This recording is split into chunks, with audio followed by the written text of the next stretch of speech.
The bird of prey is a symbol of power and freedom. It's a familiar emblem in the coats of arms of noble families and countries as well. The German double-headed eagle and the American bald eagle are two eminent examples.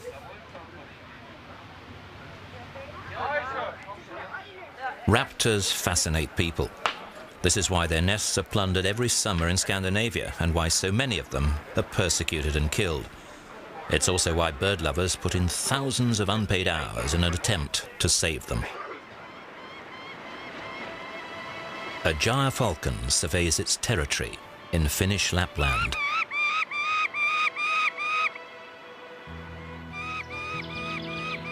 Some people say that this is Europe's last real wilderness, a vast expanse of taiga forest and frozen tundra, lakes by the thousand and countless bogs and rivers. But is this the full picture? True, the falcon can see wolves here and there in the forest.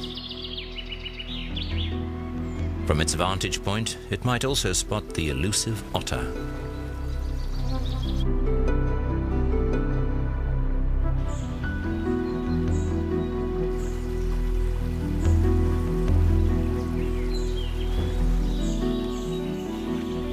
This forest is famous as the home of the largest moose population in the world.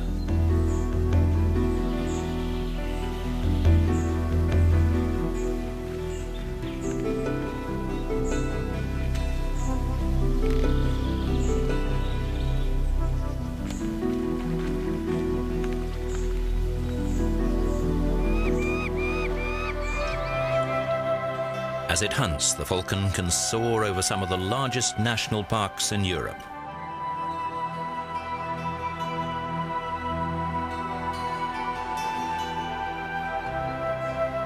It can find high mountains with inviting cliff faces for its nests, and the short Arctic summer provides prey in abundance.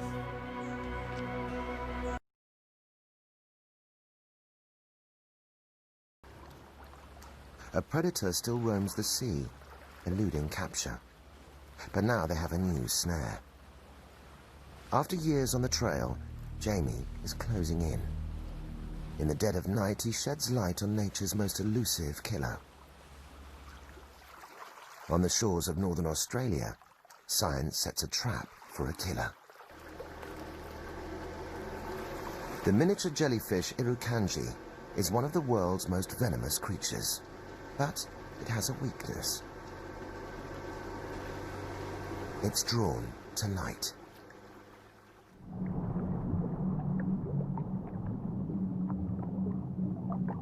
A light trap works like a crab trap. Jellyfish swim in, but can't swim out. Unlike other jellyfish, Irukandji has stinging cells on its bell. Why, Jamie can only guess. On the tentacles, the stinging cells cluster on what look like drops of water. The stingers fire only once. But they're constantly replaced.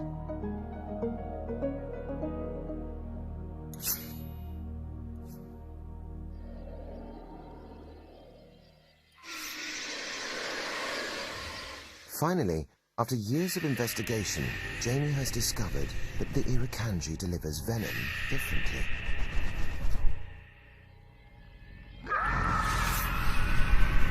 Unlike Chironex, which releases venom along the entire cell, Irukandji ejects venom from the tip. This revelation explains the delayed reaction in its human victims.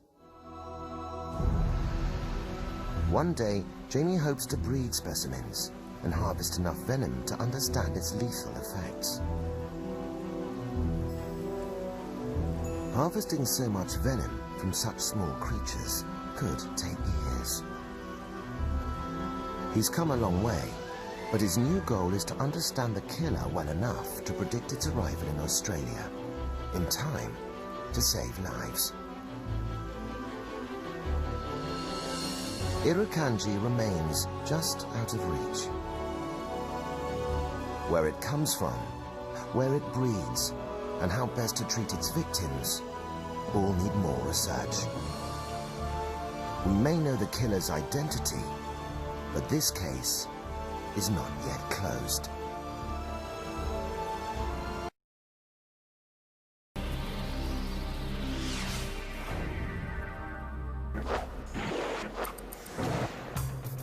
In the quiet hours of the late afternoon, the plains of the Thorny Bush Game Reserve in South Africa lie peacefully in the glow of the African sun. The shadows deepen. The animals of the treetops settle in for the night.